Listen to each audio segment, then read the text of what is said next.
दोस्तों एक बार फिर से आप सभी का IND हिंदी टेक चैनल में बहुत बहुत स्वागत करता हूं। पेटीएम ने डेली एसआईपी लॉन्च किया है। एसआईपी का अर्थ होता है सिस्टमैटिक इन्वेस्टमेंट प्लान, जो कि अब तक आप लोग म्यूचुअल फंड वगैरह में इन्वेस्टमेंट करते होंगे, एसआईपी करते होंगे, तो आपको मालूम होता होगा कि ऑटो पे के माध्यम से हर महीने जितना का एसआईपी करते हैं उतना डेबिट हो जाता है। जैसे 500 रुपया मिनिमम या फिर 1000 रुपये एसआईपी करते हैं तो हर महीने जितने तारीख को आप सिलेक्ट करते हैं उतने तारीख को आपकी बैंक अकाउंट से कट जाता है और उतना सिस्टमैटिक इन्वेस्टमेंट प्लान के तहत वो जो है म्यूचुअल फंड में अगर इन्वेस्ट करते हैं तो वहां पर इन्वेस्ट हो जाता है, अगर स्टॉक्स मार्केट्स में वहां पर लगाए रहते हैं तो वहां पर हो जाता है। तो उसी प्रकार से पेटीएम ने डेली एसआईपी लॉन्च किया है। इसमें यह होगा ना कि जहां हम लोग एसआईपी हर महीने वाला करते थे वहां पर एसआईपी डेली वाला होगा, जो कि मिनिमम 21 रुपया डेली के हिसाब से आप एसआईपी कर सकते हैं और आपके बैंक अकाउंट से रोजाना कटेगा, जो कि सिस्टमैटिक इन्वेस्टमेंट प्लान के तहत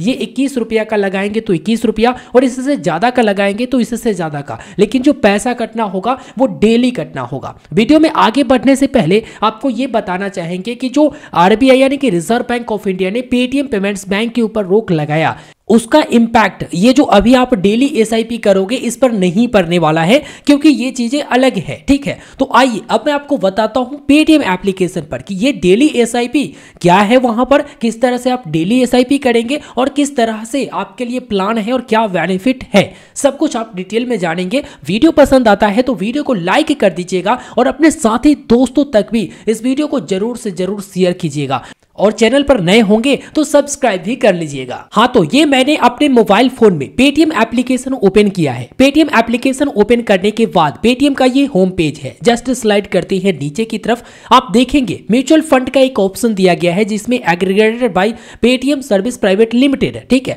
197 कम्युनिकेशन ये नहीं बताया गया है। और यहाँ पर एक बार फिर से बता दूं कि आरबीआई ने जो पेटीएम पर रोक लगाया इसमें इस पर कोई भी इंपैक्ट नहीं पड़ने वाला है उस चीज को लेकर। यहाँ पर आप देखेंगे यहां पर स्टार्ट 21 रुपीज जो कि डेली एसआईपी लिखा हुआ है। जस्ट इस पर मैं क्लिक करता हूं। क्लिक करने के बाद आप देखेंगे introducing for the first time India, यानी कि पहली बार भारत में ये इंट्रोड्यूस किया गया है पेटीएम की तरफ से, जहां पर आप डेली एसआईपी कर सकेंगे। मात्र 3 स्टेप है। सबसे पहले आप अपना अमाउंट को सिलेक्ट करेंगे जितना आप इन्वेस्ट करना चाहते हैं रोजाना के हिसाब से। उसके बाद आप अपना केवाईसी अपने पैन नंबर दर्ज करके कंप्लीट करेंगे और उसके बाद कोई भी जो पॉपुलर बैंक या फिर आपके पास जिस बैंक का अकाउंट है उससे आप पे कर देंगे और ऑटो पे लगा लेंगे। यहां पर आप देखेंगे डेली 21 रुपया की एसआईपी करके 21 लाख आप बना सकते हैं, जो कि 30 ईयर में रिटर्न बताया है 12.5% पर ईयर के हिसाब से। मैं आपको बता दूं कि ये कंफर्म नहीं है, क्योंकि ये मार्केट रिस्क पर होता है। मार्केट अगर ज्यादा बढ़ रहा है, अच्छा बेनिफिट दे रहा है तो इससे ज्यादा भी बेनिफिट मिलेगा और इससे कम अगर हो रहा है तो यहां पर कम भी होगा। तो ये एक तरह से अनुमान आप लगा सकते हैं। उसी प्रकार से 51 रुपए का डेली एसआईपी करके 51 लाख आप बना सकते हैं। 101 रुपया का डेली एसआईपी करके 1 करोड़ रुपए बना सकते हैं। तो ये सिर्फ बेनिफिट नहीं बना सकती है, आप 30 सालों में कैलकुलेट कर लेना कि डेली के हिसाब से मैं इतना दे रहा हूं तो कितना मैं वहां पर जमा करूंगा। और जो 12.5% पर ईयर के हिसाब से एक तरह से अनुमान लगाया गया है कि इतना बेनिफिट आता है तो इतना आपका रुपए बन जाएगा। साथ ही अगले स्लाइड में ये मेंशन कर दिया है कि the RBI press release does not impact you, your investment are protected by regulation set by SEBI and AMFI. तो यहां पर जो आरबीआई का यहां पर प्रेस रिलीज था उसका इस पर कोई असर नहीं होने वाला है, ये भी यहां पर बता दिया गया है। नीचे में आपको अमाउंट सिलेक्ट करने का ऑप्शन आता है। मिनिमम आप 21 रुपया, उसके बाद 51, 101, उसके बाद 201, 501 और 1001 यहां पर डेली के हिसाब से आप चुन सकते हो। अब नीचे में जो यहां पर आपका फंड दिखाता है उसे आप बदल भी सकते हैं। जैसे चेंज फंड पर क्लिक करेंगे तो जो भी यहां पर फंड रहेगा वो आपको दिख जाएगा। देखिए यहां पर बताया गया है कि मॉडरेट रिस्क है, वेरी हाई रिस्क है, और यहां पर आप देखेंगे तो इसमें भी वेरी हाई रिस्क है। फंड साइज भी यहां पर अलग अलग है, जो कि आप देखेंगे। तो जिस फंड के साथ आप इन्वेस्टमेंट करना चाहते हैं उस फंड के साथ आप एसआईपी कर सकते हैं। इनके तरफ से ये बता दिया गया है कि बहुत जल्द और भी फंड इसमें जोड़े जाएंगे। वर्तमान में मैं आपको बता दूं कि हाई रिस्क वाला ये है और यहाँ पर हाई रिटर्न ऐसा लग रहा है कि देगा। तो मान लो कि इसमें करना है तो कंफर्म कर देंगे क्लिक करके। अब यहाँ पर कितने रुपए डेली के हिसाब से, क्या 51 रुपए, क्या 101 रुपया डेली के हिसाब से, तो मिनिमम 21 रुपया करना है तो मिनिमम 21 आप कर सकते हैं या फिर इससे ज्यादा भी आप कर सकती हैं। याद रखिए जो आप डेली के हिसाब से चुनोगे उतना ही वहां पर डेली के हिसाब से कट होगा। यहां पर देखो मैंने सिलेक्ट कर लिया। अब ये बोलता है कि इसमें कोई भी लॉक इन नहीं है, आप जब चाहे ना तब आप निकाल सकते हैं, विड्रॉ कर सकती हैं, कोई भी लॉक इन पीरियड नहीं है। आप जो अकाउंट ओपन करते हैं बिल्कुल फ्री में आपका अकाउंट खुल जाएगा, जीरो पेनाल्टी।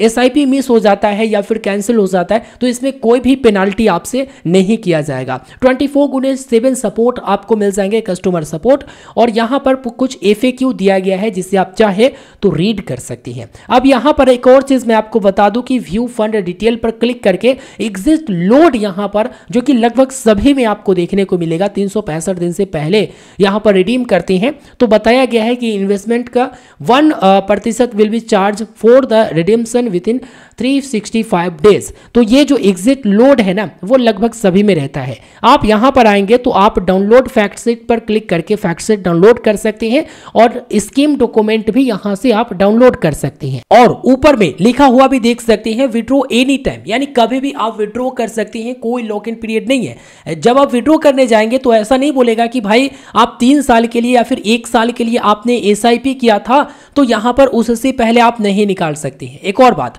जो 30 साल बोला जाता है ना तो ये कोई जरूरी नहीं है कि आप 30 साल तक SIP कीजिए, आप बीच में पैसे निकाल सकते हैं। अच्छा खासा ग्रोथ दिखे तो आप बीच में निकाल सकते हैं, 15 साल, 10 साल, 5 साल, जो आपका मन है, जितना दिन SIP करना चाहती हैं, जितना दिन पैसे कटवाना चाहती हैं उतना दिन आप कटवा सकती हैं। देखो SIP और लमसम में अंतर होता है। SIP जो है अगर महीने का होता है तो महीने का, ये तो डेली के हिसाब से हो गया तो डेली के हिसाब से कटेगा। लमसम में ये होता है ना कि आप जितना अमाउंट का यहां पर म्यूचुअल फंड लेना चाहते हैं, म्यूचुअल फंड में इन्वेस्टमेंट करना चाहती हैं, उतना अमाउंट आप एक बार में दे देते हो। लेकिन SIP में ऐसा नहीं होता है। SIP में जितना आप लगाते हो, हर महीने अगर लगाते हो तो हर महीने उतना कटेगा और डेली के हिसाब से लगाओगे तो डेली कटेगा। चलो आपका वक्त ज़्यादा बर्बाद ना करते हुए यहां पर मैंने सिलेक्ट किया एक प्लान और start daily SIP of 21 rupees पर क्लिक किया। अब ये बोल रहा कि आप अपना पैन नंबर यहां पर दर्ज करो। फटाफट मैं अपना पैन नंबर यहां पर दर्ज कर देता हूं।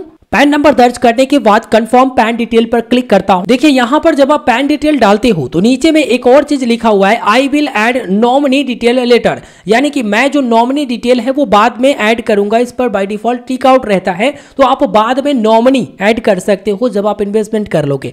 यहां पर अभी देखो ये प्रोसेस ले रहा है, कुछ समथिंग वेंट रॉन्ग, कुछ एरर आ रहा है जो कि आप देख सकते हैं। एक बार फिर से मैं क्लिक करके देखता हूं। यहां पर आप देखेंगे कि यहां पर पैन नंबर बता दिया गया है कुछ इस प्रकार से, यस दैट्स करेक्ट पर क्लिक करता हूं। अब यहां पर email address, date of birth और उसके बाद स्टेट यहां पर सिलेक्ट करना है बर्थ का, जो कि स्टेट आप सिलेक्ट कर लेंगे, सैलरीड है या बिजनेस या अदर, इस पर क्लिक कर लेंगे। सालाना इनकम कितना है वो क्लिक कर लेंगे और कंफर्म विथ OTP पर क्लिक करेंगे तो एक OTP आ जाएगा। OTP वेरिफिकेशन करने के बाद आप लोगों को यहां पर ऑटो पे के तहत बोलेगा कि आप आगे प्रोसेस कीजिए और आप उस बैंक अकाउंट को चुनोगे, उस बैंक को चुनोगे जिससे आप पेमेंट करना चाहती हैं और SIP उसमें एक्टिव करना चाहती हैं, ऑटो पे उसमें एक्टिव करना चाहती हैं। और जब फर्स्ट टाइम आप पेमेंट कर देंगे ना उसके बाद आपका SIP इन्वेस्टमेंट शुरू हो जाएगा।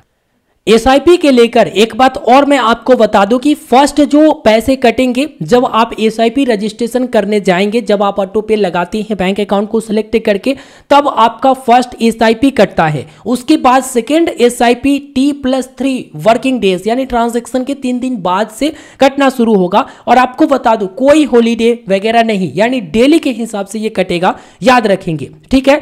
यहां पर बताया गया है कि अगर आप पेमेंट 3 बजे से पहले 3 PM से पहले करते हैं तो T+1 वर्किंग डेज लगता है इस सेटलमेंट वगैरह होने में, यानी वहां पर यूनिट अपेयर होने में। उसके बाद बताया है कि अगर शाम 3 बजे के बाद आप वहां पर पेमेंट करते हैं तो T+2 वर्किंग डेज आपको लगेंगे, ऐसा बता दिया गया है, ठीक है। तो यहां पर मैंने आपको जानकारी दे दिया है। अगर आप डेली के हिसाब से SIP करना चाहती हैं तो आप यहां पर पेटीएम एप्लीकेशन में कर सकती हैं। देखिए ये जो SIP है ना, ये पूरा मार्केट के ऊपर रिस्क रहता है, जो कि आपको मालूम होगा ये सब्जेक्ट टू मार्केट रिस्क है। यानी मार्केट जिस हिसाब से बढ़ेगा घटेगा उस हिसाब से आपका बेनिफिट होगा। अगर मार्केट काफ़ी हाई है तो आपका काफ़ी हाई बेनिफिट होगा, अगर मार्केट लो है तो लो बेनिफिट होगा। एक और बात बता दूं कि यहां पर यह मत समझ लेना कि पेटीएम से अगर मैं इन्वेस्ट करता हूं तो पेटीएम का स्टॉक अगर डाउन होता है तो मेरा भी यहां पर पैसे घटेंगे, ऐसा नहीं है। आप यहां पर आईसीआईसीआई प्रूडेंशियल फंड में इन्वेस्ट कर रहे हैं और जो फंड में जिस फंड में आप इन्वेस्टमेंट करेंगे उसका स्थिति देखा जाता है कि उसका मार्केट अप है या फिर डाउन है, उसी अनुसार से आपका यहां पर बेनिफिट होता है। मिलता हूं दोस्तों फिर एक नए वीडियो में। वीडियो को लाइक करते हुए अपने साथी दोस्तों तक जरूर शेयर करिए। और मेरा तो सिर्फ यही कहना है कि डेली के हिसाब से छोटा रकम अगर आप इन्वेस्टमेंट करना चाहें तो आप कर सकती हैं। वैसे भी लिंक वीडियो के डिस्क्रिप्शन में मैंने दे दिया है पेटीएम ऐप का। बाकी अंततः आपका फैसला क्या आता है वीडियो के नीचे मुझे कमेंट करके जरूर बताइएगा। मिलता हूं फिर एक नए वीडियो में। लाइक कर दीजिएगा, अपने साथी दोस्तों तक शेयर कीजिएगा और चैनल पर नए होंगे तो सब्सक्राइब जरूर कीजिएगा। धन्यवाद।